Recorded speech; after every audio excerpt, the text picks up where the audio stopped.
사도신경으로 우리의 신앙을 고백하며 7월 18일 화요일 기도회 시작하도록 하겠습니다. 나는 전능하신 아버지 하나님 천지의 창조주를 믿습니다. 나는 그의 유일하신 아들 우리 주 예수 그리스도를 믿습니다. 그는 성령으로 잉태되어 동정녀 마리아에게서 나시고 본디오 빌라도에게 고난을 받아 십자가에 못 박혀 죽으시고 장사된 지 사흘 만에 죽은 자 가운데서 다시 살아나셨으며 하늘에 오르시어 전능하신 아버지 하나님 우편에 앉아 계시다가 거기로부터 살아있는 자와 죽은 자를 심판하러 오십니다. 나는 성령을 믿으며 거룩한 공교회와 성도의 교제와 죄를 용서받는 것과 몸의 부활과 영생을 믿습니다.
마음이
기도에 시연해 주신 하나님의 말씀은 누가복음 12장 13절에서 21절입니다. 신약성경 누가복음 12장 13절에서 21절입니다. 무리 중에 한 사람이 이르되 선생님, 내 형을 명하여 유산을 나와 나누게 하소서 하니, 이르시되 이 사람아, 누가 나를 너희의 재판장이나 물건 나누는 자로 세웠느냐 하시고, 그들에게 이르시되 삼가 모든 탐심을 물리치라. 사람의 생명이 그 소유에 넉넉한 데 있지 아니하니라 하시고, 또 비유로 그들에게 말하여 이르시되 한 부자가 그 밭에 소출이 풍성함에 심중에 생각하여 이르되 내가 곡식 쌓아 둘 곳이 없으니 어찌할까 하고, 또 이르되 내가 이렇게 하리라. 내 곡간을 헐고 더 크게 짓고 내 모든 곡식과 물건을 거기 쌓아 두리라. 또 내가 내 영혼에게 이르되 영혼아, 여러 해 쓸 물건을 많이 쌓아 두었으니 평안히 쉬고 먹고 마시고 즐거워하자 하리라 하되, 하나님은 이르시되 어리석은 자여, 오늘 밤에 내 영혼을 도로 찾으리니 그러면 내 준비한 것이 누구의 것이 되겠느냐 하셨으니, 자기를 위하여 재물을 쌓아두고 하나님께 대하여 부요하지 못한 자가 이와 같으니라. 오늘은 누가복음 12장 13절에서 21절 말씀까지의 말씀을 가지고서 어리석은 부자라고 하는 제목으로 하나님의 은혜를 나누고자 합니다. 예수님께 한 사람이 찾아왔습니다. 그래서 뭐라고 말하느냐 하면은, 선생님, 제가 우리 형이 받은, 저하고 형하고 받은 유산이 있는데 그 형에게 제 유산을 좀 나눠주라고 이렇게 얘기해 주세요. 이렇게 말하니까 그 예수님 말씀이, 이 사람아, 왜 나를 너희의 재판장이나 물건 나누는 자로 세웠느냐, 이렇게 말씀하시면서 예수님은 삼가 모든 탐심을 물리치라고 말씀하시면서 사람의 생명이 그 소유가 많고 적음에 있지 않다 하시면서 이제 비유를 들어서 말씀을 하십니다. 그 비유를 들어 말씀하시기 이전에 여러분 상황을 아실 필요가 있습니다. 이 동생이 찾아왔습니다. 동생이 찾아와서 뭐냐면은 자기가 억울하다는 거죠. 그 억울함이라는 게 뭐냐면은 재산을 상속받았는데 형이 다 가져갔다는 말입니다. 이렇게. 그러니까 나하고 유산을 나누게 해달라라고 이렇게 지금 말하는 겁니다. 구약의 상속법에 의하면 장자는 무조건 부모의 재산의 3분의 2를 받도록 되어 있습니다. 그럼 만약에 10남매라고 말하면 장자가 3분의 2를 가져가는 거고요. 나머지 3분의 1을 가지고서 9명이 다시 그 9분의 1로 나누는 거예요, 여러분. 근데 오늘 같은 경우에는 두 형제였습니다. 그러니까 3분의 2의 양을 누가 가지고 있느냐? 형이 가지고 있고 자기는 3분의 1을 받아야 하는데 그것을 제대로 지금 받고 있지 못하니까 랍비가 명해서, 그러니까 예수님이 명해서 나누게 해달라라고 말씀하시니까 예수님이 말씀하시기를 내가 왜 재판장이냐? 아니면 내가 물건 나누는 자냐? 그러시면서 말씀하기를 모든 탐심을 물리쳐라. 그러면서 사람의 생명이 그 사람의 재산보다 중요하지 않다라고 이렇게 말씀하시는 거죠. 여러분, 여기에서 보면 이 형은 얼마쯤 갖고 있느냐? 동생이 가져야 할 3분의 1을 가지고 있는 겁니다. 그러니까 2배 더 갖고 있는 거예요. 다른 거 없는 거예요. 그러니까 자기가 3분의 1만 갖고 있는 건데 뭐냐면 이걸 나눠야 되겠다라고 지금 생각하고 있는 것이죠. 그러면서 그 탐심, 욕심에 대하여서 이렇게 말씀을 하시면서 그 비유를 들어서 이것을 설명하십니다. 아주 부자가 그 해에 아주 소출이 풍성하게 되었습니다. 농사가 아주 잘 되어가지고 야 이제는 이번 농사로만 해서 창고가 쌓을 곳이 없구나. 이 쌓을 곳이 없었구나. 이제 어떻게 할까? 이 일을 어떻게 할까? 이 농사가 너무 잘 돼가지고 쌓을 곳이 없으니 이 일을 어떻게 할까? 그러니까 생각하기를 이렇게 하지. 즉 현재 있는 이 창고를 다 헐어버리고 더 크게 지어가지고서 거기다가 내가 곡식도 넣어두고 물건도 다 거기 쌓아두지. 그럴 때 그때 예수님이 말씀합니다. 예수님이 말씀하시기 이전에 그 부자는 또 이렇게 생각하는 거죠. 뭐라고 생각하는 거냐면 야 진짜 좋다. 너무 좋다. 이렇게 많은 물건들을 다 쌓아두어서 이렇게 많은 돈들이 이렇게 많으니까 이제부터는 어떻게 할 거냐. 편안히 쉬고 또 많이 먹고 또 그 다음에 많이 마시고 그 다음에 즐거워하면서 이렇게 그냥 놀면서 지내야 되겠다라고 말씀하실 때 하나님이 말하시기를 이 어리석은 바보야. 오늘 밤에 내가 내 영혼을 도로 찾을 것이다. 무슨 말씀입니까? 오늘 밤에 내가 죽게 될 건데 그러면 내가 이 준비해 놓은 것이 다 누구의 것이 되겠느냐? 그러면서 예수님이 이제 그 지혜의 언어를 말씀하시죠. 자기를 위하여 재물을 쌓아두고 하나님께 대하여 부여하지 못한 자가 이와 같다라고 이렇게 말씀하고 있습니다. 이 비유를 보면서 여러분 우리 한국 속담이 생각나지 않아요? 버는 사람 따로 있고 쓰는 사람 따로 있다. 또 더불어서 이제 살만하게 되니까 사람이 죽었다. 그런 말을 우리가 많이 쓰지 않습니까? 그렇게 가난했어요. 그렇게 어려웠어요. 힘들었어요. 그래서 이제 형편이 나아져서 살만하게 되었어요. 그러니까 이제 어떻게 합니까? 이제 좀 살만할 때가 되니까 어떻게 되었느냐? 죽게 되고 말았다는 것이죠. 그래서 오늘 예수님은 말씀하기를 자기를 위하여서만 이렇게 재물을 쌓아두고서 하나님께 대하여 부여하지 못한 사람, 그 사람이 꼭 이와 같은 사람이다라는 거죠. 아무리 많이 쌓아두면 뭐합니까 여러분? 우리는 5분 후, 1분 후를 알 수 없는 존재들입니다. 아무리 많이 쌓아둔다고 해도 결국 그것이 내 것이 되지 않는 경우를 우리가 얼마나 많이 봅니까? 그럼에도 불구하고 인간은 자기를 위하여서 그렇게 쌓고자 하는 것이죠. 여러분 믿음 안에서 이렇게 보면 우리가 해야 할 때가 있습니다. 하나님이 주실 때가 있어요. 하나님이 하라고 하실 때가 있어요. 그때의 그 찬스를 놓치면 여러분 그 찬스가 다시 오지 않습니다. 많은 분들이 이렇게 얘기하는 경우가 있어요. 어떤 경우가 있냐면 목사님 그때 좀 헌금을 좀 많이 했을 그런가 봐요. 그때 헌금을 안 해서 그랬는지 이렇게 부도도 나고 사업도 안 되고 이렇게 여러 가지로 문제도 생기고 질병도 오고 이런 일들이 많아지네요. 이렇게 이제 반농반 이렇게 이제 이야기하는 것을 종종 들을 때가 있는데 전 이렇게 봅니다. 여러분 보이죠? 자기를 위하여 쌓아놓기만 하고 하나님을 위하여 쌓지 않는 사람들 너무도 많습니다. 순간 다 가져가시면 아무것도 아닌 것이죠, 여러분. 사람 숨 떨어지면 여러분 그 누구도 원하지 않는 거예요. 재산 있어봤자 여러분 별거 아닙니다.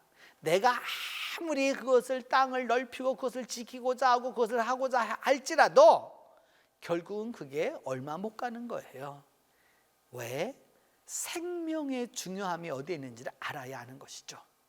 생명의 중요함이 어디에 있어야 하는지 알아야 하는 것입니다. 올해 러시아는 리투아니아와 여러분 전쟁을 하면서 여러분 댐을 폭파했습니다. 올해 3억 5천만 명의 사람이 굶주리게 될 것입니다. 3억 5천만 명의 사람이 굶주리게 될 거예요.